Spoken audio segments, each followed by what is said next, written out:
Y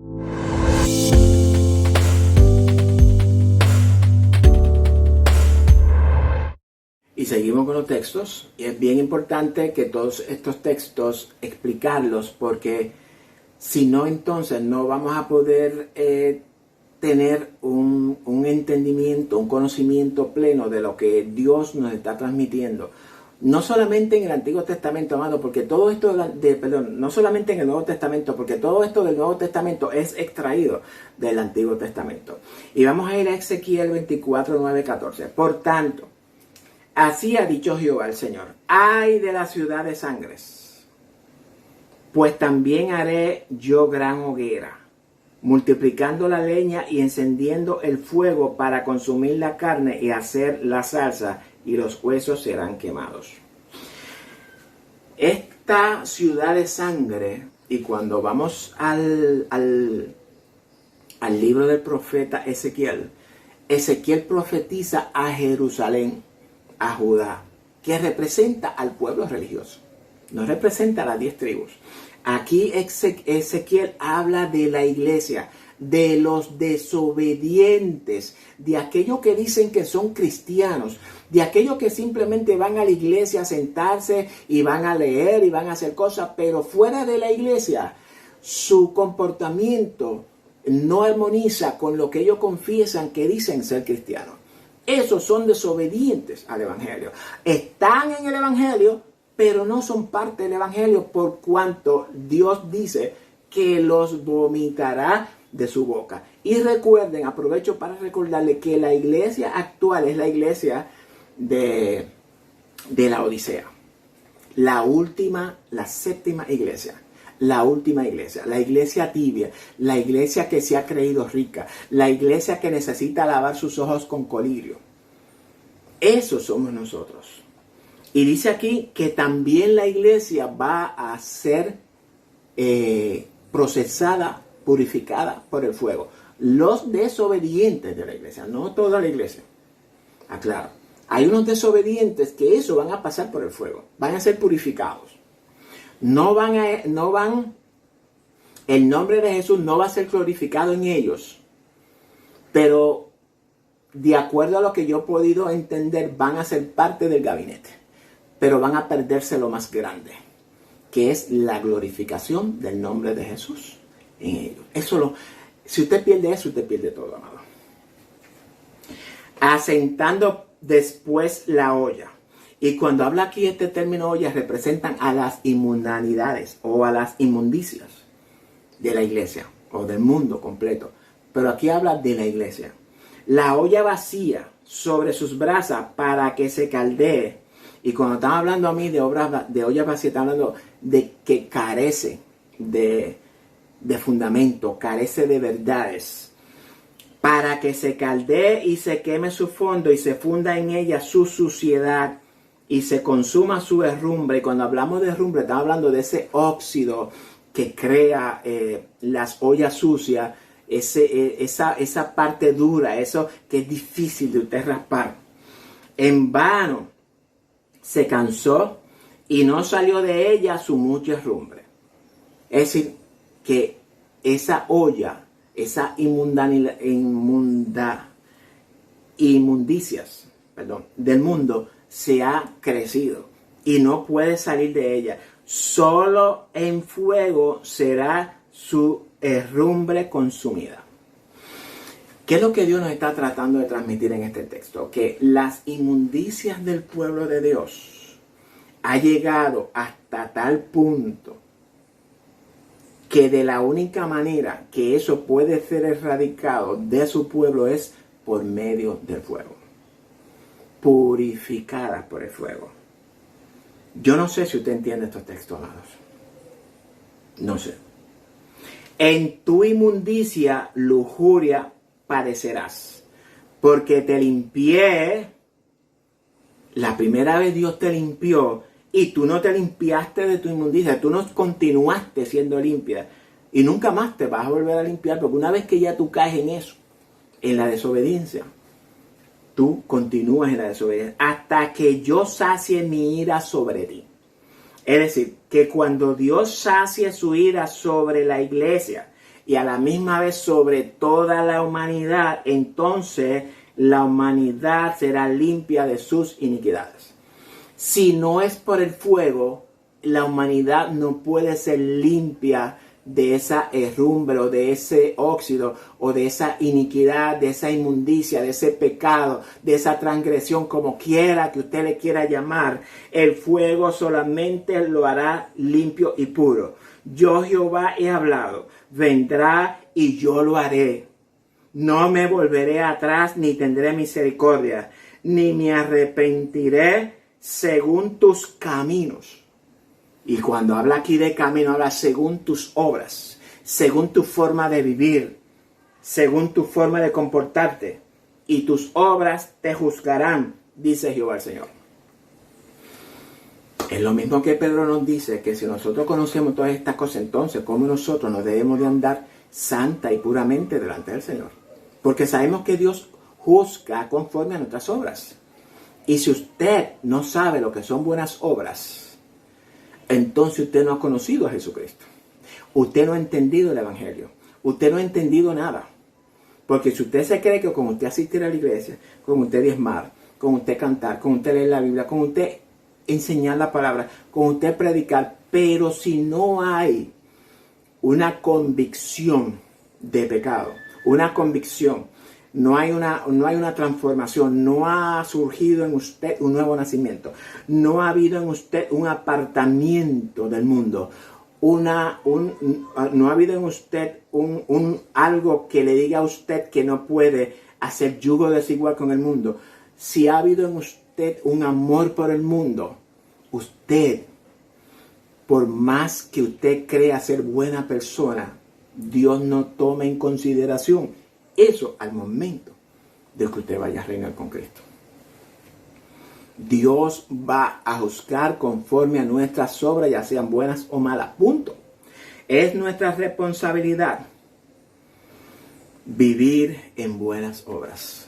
No solamente comportarnos, porque en la iglesia hoy hay una tendencia, y a nivel general, y es de preparar a la congregación para que sean buenas personas y que cuando mueran se vayan al cielo. Eso no es el mensaje del Evangelio del Reino. Los pastores están dirigiendo a las congregaciones erradamente. Los maestros están enseñando equivocadamente. Y todas las estructuras teológicas están derrumbando las enseñanzas, las verdades y los fundamentos bíblicos que establece la Escritura. Yo sé que muchos se van a enojar conmigo por esto. Pero, amados, si esto no sale a la luz, si alguien no denuncia algunas iglesias que lo que están haciendo es entreteniendo a la congregación, diciéndole que no, usted hace, pórtate bien para que cuando Cristo venga tú te vayas con Él, hazlo bueno. Esto no se trata de ser buenas personas, se trata de ser discípulos, de ser hechos a la imagen de Dios, de ser nacidos de nuevo, de ser transformados por la palabra, de vivir una vida santa y apartada del pecado, una vida sin manchas. Eso es de lo que se trata la vida en el Evangelio, no de que usted sea buena persona, porque si hablamos de buena persona, en el mundo hay muchas mejores personas que muchos de nosotros los cristianos. Y luego de que Dios nos dice esto, del castigo, vamos a ver ahora las palabras de aliento que Dios trae al pueblo y trae al mundo. Jeremías 33:8. Y dice Dios en Jeremías: y los limpiaré de toda su maldad con que pecaron contra mí. Y perdonaré todos sus pecados que contra mí pecaron y que contra mí se rebelaron.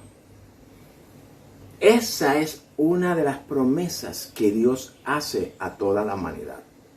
Pero esta promesa es después de que ellos sean purificados. O mejor dicho, ¿verdad? Esto es en el proceso de la purificación. Porque dice que limpiaré toda su maldad. Es decir, es la promesa que Dios hace a toda la humanidad. Pero esto se hace por medio del fuego. que es a lo que nosotros llamamos el lago de fuego o el infierno o como usted quiera. Ahora vamos a Ezequiel. Ezequiel 20, 32, 33. Y no ha de ser lo que habéis pensado, porque vosotros decís, el mundo, seamos como las naciones, como las familias de la tierra que sirven al palo y a la piedra. Y aquí está hablando de idolatría. El mundo dice, vamos a ser idólatras, vamos a hacer todo lo que el mundo hace. Y esto obviamente se está refiriendo a la nación de Israel como, ¿verdad? Como la presenta como exclusiva para darnos el ejemplo por medio de la nación de Israel. Y dice Jehová, vivo yo. Mira lo que dice Dios. Vivo yo, dice Jehová el Señor, que con mano fuerte y brazo extendido. Y esta expresión de brazo extendido es un modismo hebreo que significa a Jesucristo. Recuerden que estamos hablando del Antiguo Testamento. Con brazo extendido, es decir, por medio de Jesús. Y enojo derramado he de reinar sobre vosotros. Es decir, que Dios nos está diciendo que aunque ustedes quieran o no quieran, yo voy a reinar sobre ustedes porque para eso yo los creé a ustedes. Para yo ser rey sobre ustedes y ustedes me rindan a mí adoración, alabanza y yo los bendeciré. Fíjate que Dios quiere bendecir a los humanos aún en contra de su voluntad. Porque el que reine sobre nosotros es una bendición. Hay algo que yo siempre he dicho y voy a compartirlo con ustedes antes de terminar. El juicio, el castigo por el fuego, es una bendición. Porque usted va a ser restaurado, va a ser, va a ser limpiado de sus pecados. Usted va a ser purificado. Y es por esto que yo miro el juicio y miro el fuego como una bendición. Y Dios lo tiene así. Porque Dios, si no es por medio de esto, usted no puede ser bendecido. Pero su desobediencia tiene que ser castigada de una manera u otra. Y la forma es por el fuego. Si usted no la quiso aceptar, si usted no quiso ser librado de la ira, porque usted fue desobediente, pues entonces usted asume las consecuencias. Jeremías 31, 31, 33. He aquí viene el día, dice Jehová, en los cuales haré nuevo pacto con la casa de Israel y con la casa de Judá. No como el pacto que hizo con su padre el día que tomé de la mano para sacarlo de la tierra de Egipto, que ellos invalidado mi pacto, aunque fui yo como marido. Y este texto yo lo leí. Vamos.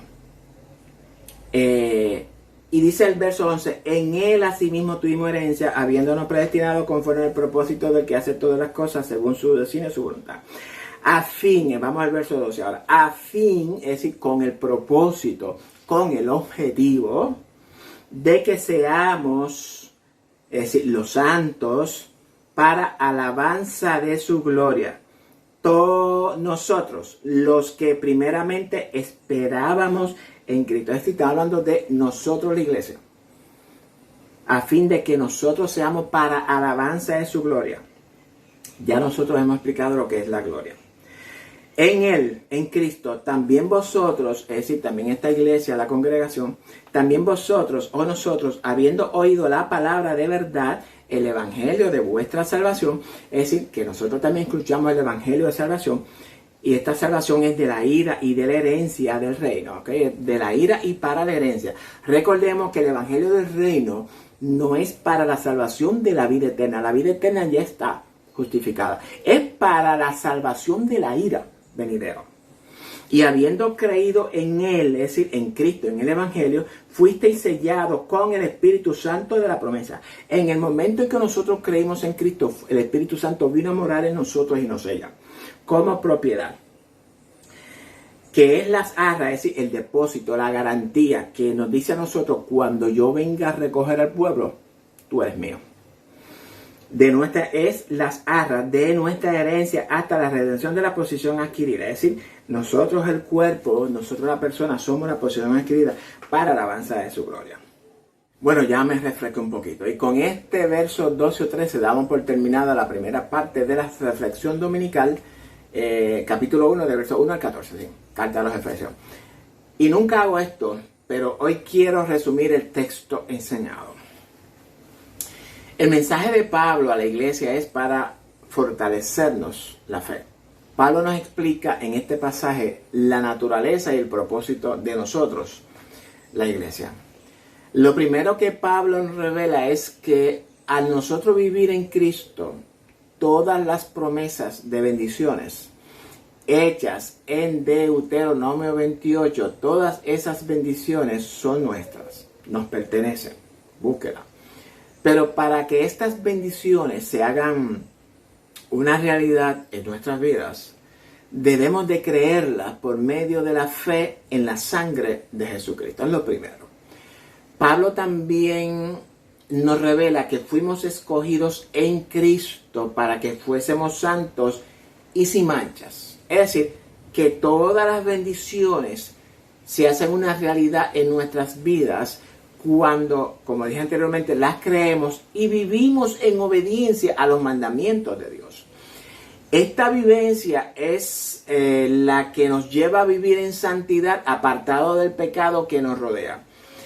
Cristo ha redimido a toda la humanidad por su sangre.